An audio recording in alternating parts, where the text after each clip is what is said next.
My name is Bill F., and for a long time I thought recovery was simple.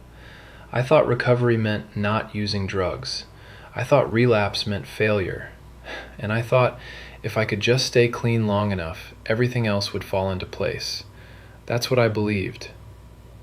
Until relapse taught me something I didn't want to hear. If you're watching this and you've relapsed, or you're afraid you might, listen to me closely.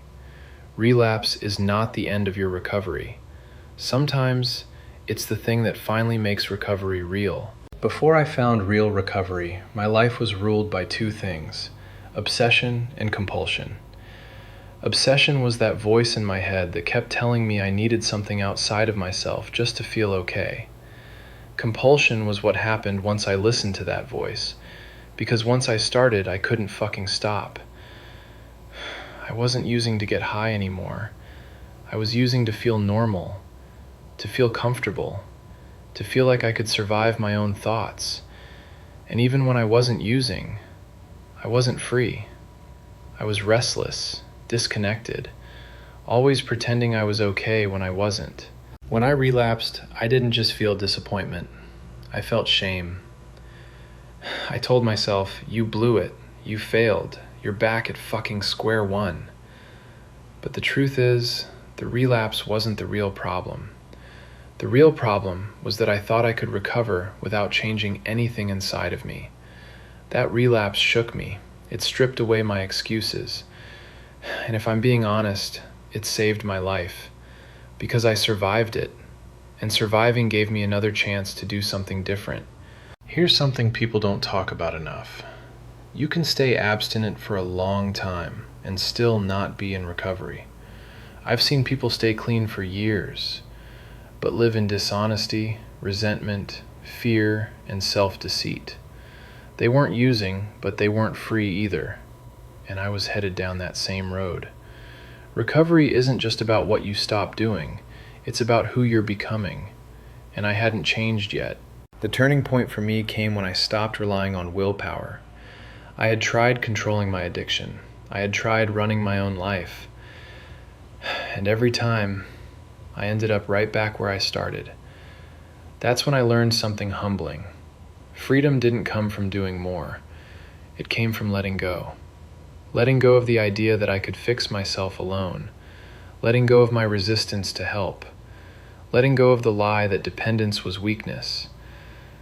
Because what I have today came from a power greater than myself, and from the help of other people who understood me. Recovery wasn't instantly inspiring.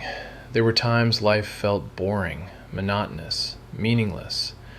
I got tired, mentally and physically, of repeating the same principles, the same actions, the same honesty. And there were moments I wondered, is this really fucking it? But I learned something during those seasons. If I didn't use what I had, I would lose what I had.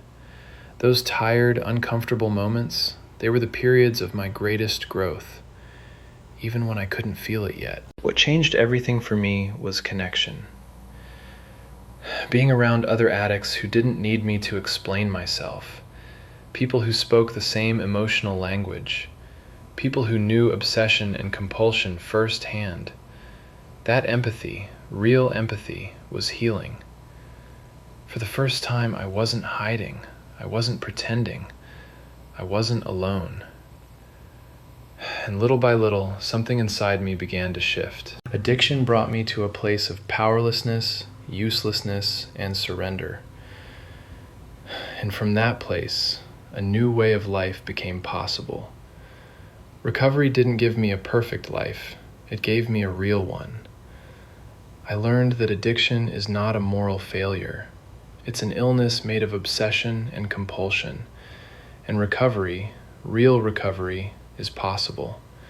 That old lie, once an addict, always an addict, I don't believe it anymore because I've seen people change, and I'm one of them. If you're struggling right now, if you've relapsed, if you feel tired, ashamed, or stuck, hear this.